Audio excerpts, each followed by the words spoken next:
Hello everyone, welcome back to another episode of the Unstoppable Dad Project. Back to it for another week. Thank you once again for joining me on the podcast. Before I get into today's episode, same favors I ask you every single week. Make sure you're subscribed on whatever podcast platform you're listening to this on. Spotify, Apple, Google, we are on all the podcast platforms. By you subscribing, it just helps the podcast get out to more people, and also share it around with anybody who you think might get some value out of what it is that we are doing here. You can also jump on the socials and give us a follow if you have the platform. So at The Unstoppable Dad on Instagram, The Unstoppable Dad Project on Facebook. While you're there, give us a share around, give us a like on some of the posts, and let us know what you think. Also, I am looking to get some guests on the podcast to do some interviews. So if there are any dads out there that would like to share their story, share some of the adversity that they've overcame and their own individual unique experience, then I would like to get you on the podcast and have a chat. So if that is you and it interests you to come on and have a chat and let everybody know your story, then jump into my social media DMs and let me know, and we'll tee up a time to get that going. This week, the title of the podcast is Be First. And what I mean by that is, so last week we did the podcast and we spoke about just shutting up. Sometimes it's best to not say anything and just shut up. Let people talk, let them vent, let them get through whatever they need to get through by themselves. And I mentioned at the start of the podcast that I had 2 weeks off and I was kind of reassessing everything. And to be honest, I was sick for a week, which obviously doesn't help, like quite sickest I've been in quite a while, which could be, I believe it could be a way of my body just getting me to slow down. I've had a lot going on this past 18 months and the body's just kind of gone, all right, Matt, time for you to stop because you're not going to stop yourself. You need to rest. So it's forced me to rest for a week. But then also too, I just had a kind of week where I just wasn't with it mentally. Like I just wasn't feeling it. And I'm sure me being ill impacted that. It always does when you're sick. Like you just don't feel right. You feel a little bit down on life and on yourself. And I kind of went through one of those periods for a week where I was just mentally not there, like I was feeling down. And I kind of felt like I was slipping back into some old levels of like feeling a little bit depressed, feeling a little bit anxious. I'm one of those, I'm someone who I haven't actually been diagnosed with those things, but I still get those feelings. I think we all do at some points in our life. Like we all feel a little bit down on ourselves. We all feel a little bit anxious regardless of who you are or what your background is. It's just everyone gets it to varying degrees, and some people have it like, chemically need to have assistance with that. And just on that, as I always talk about whenever I talk about like mental health on the podcast, if you are struggling, like go and get some help. Don't wait for help. And I guess that's kind of what the the topic of the podcast is be first. Because the thing that I notice, and the more times like that I have where I feel a little bit off, I feel a little bit depressed, I feel a little bit down on life, the times that I have with that, the more I realize and I understand that like action for me cures a lot of things. And the reason it's called Be First, the reason the podcast is called, episode's called Be First, is in jiu-jitsu, when someone competes, there's sometimes you'll hear a coach when the match starts scream from the sideline, "Be first." And what that means is like play your game, like do your things. Don't wait for somebody to do something to you. Go and do what you want to do in the match, because all too often, especially when we're beginning and we don't know and it's a little bit of paralysis by over-analysis, what'll happen is you'll kind of freeze, you'll let people get grips on you, and then they'll do what they want to do, and then you're spending the rest of the time reacting. So by not being first, you're reacting to what's going on in the match and you're playing catch up. And the same can be said for like life in general. When you're waiting for something to happen and waiting to react to things, it can set off this snowball effect that for me, like mentally, when I'm just kind of playing defense and I'm reacting, I feel a lot more down about life and the position that I'm in, and I feel less thankful for the stuff that's going on.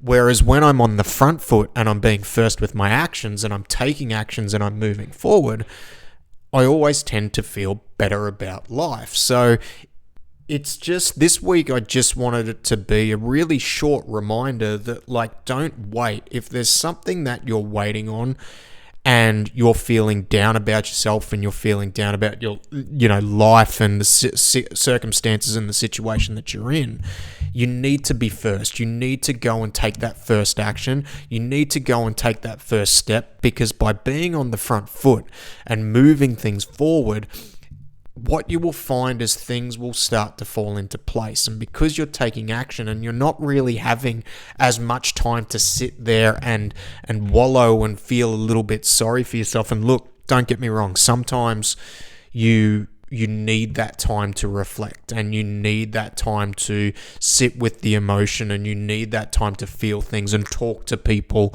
and get those feelings out and not let them bottle up. You 100% need that. But there is only a certain amount of time, I feel, that you want to sit there with that, because the more you sit there with that, the more, for me, it feels like quicksand, and it starts to feel insurmountable, and it starts to feel like it's something that you're never going to be able to get out of.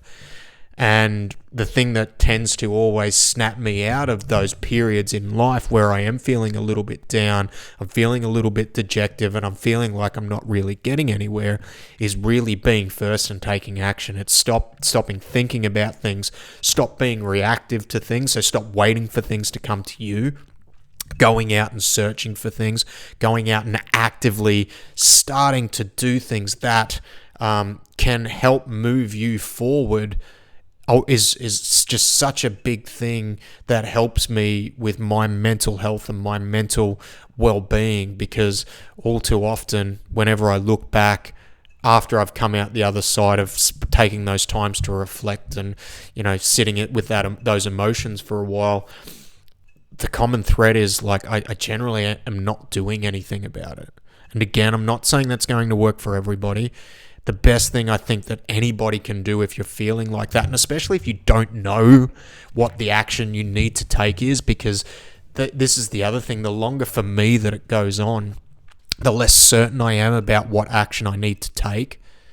And yes, sometimes just doing something is going to be the best thing that you can do, rather than just waiting for somebody to save you. And I think that's something that we all get guilty of at times, where we're like, oh, fuck, I wish I could just take a break. I wish I could just catch a break. I wish something would just work out for me.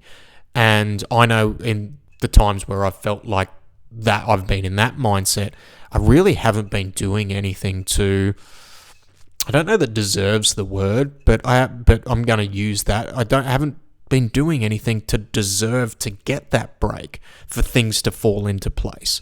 I've been waiting and reacting and playing defense when I really needed to be first and play my game and take my action to step it forward. Being a little bit of the victim, things aren't, like, bad shit's going to happen. And unfortunately, that's just part of life. And you're going to feel down on yourself from time to time. But there does come a point where once you've sat with that stuff for a little while, you just need to do something about it, and you need to be first, and you need to take some action, and you need to move yourself forward. Because if you don't take that concerted action to move yourself forward, you're just going to, even though you may not physically move backwards or financially move backwards or whatever the case might be, emotionally, I think you'll continue to move backwards. And that's why taking that action, moving forward, and really just doing something about it is such an important thing. You've got to be first. Like the great philosopher Ricky Bobby said, if you're not first, you're last. And while it may not necessarily pertain to this, I think the big takeaway and the big reminder that I just wanted to put across is, like, take action to move things forward. If you are feeling like you're in quicksand and you're feeling like you can't get out, but you're not actually putting one step in front of the other to move things forward, you're going to continue to feel like you're going backwards, and that hole is going to seem deeper and deeper and going to seem more insurmountable, when sometimes all we need to do is we just need to take that small step forward in order to start a big journey and in order to get things moving in the right direction. And that doesn't mean you're never always going to feel motivated. And that's the one thing that I need to constantly remind myself of. Because if all you're looking for is motivation, then you are being reactive to the situation, because motivation sometimes is never going to come.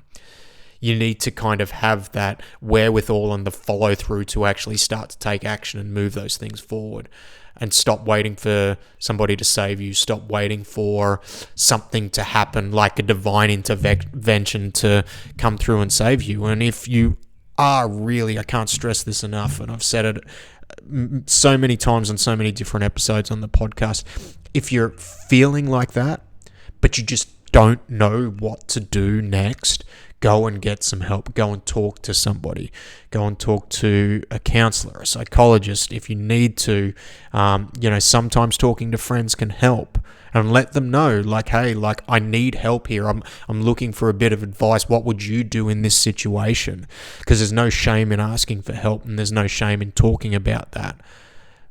And you know what? In that instance, when you don't know what's next, the be first mantra is just you asking for help.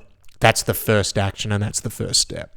But then it's important that whatever advice you get, you try it. You get going, you keep moving forward, and you keep trying to do something, because if you don't make the first move, you are constantly going to be in this reactive state where that quicksand is just going to start to bury you, and it's going to start to feel too hard to get out of. So be first. Go take some action. Go move everything forward. Let me know if that's something that you've struggled with, like you go through those down periods, and then as soon as you start doing something, things start to automatically improve, because it's definitely something that I've noticed in my life. It's definitely something that I've noticed over the last few weeks. I've just gone through a period where I've felt like that. And also acknowledge and accept that, I'm not always going to be up. There's going to be times where I'm going to feel down, and sometimes I just need to ride that out and get back to the point where I'm ready to knuckle down and really get back to it. So take care, everyone. As always, follow us on the social medias. If you need help, reach out, and take care. Talk to you soon. Bye.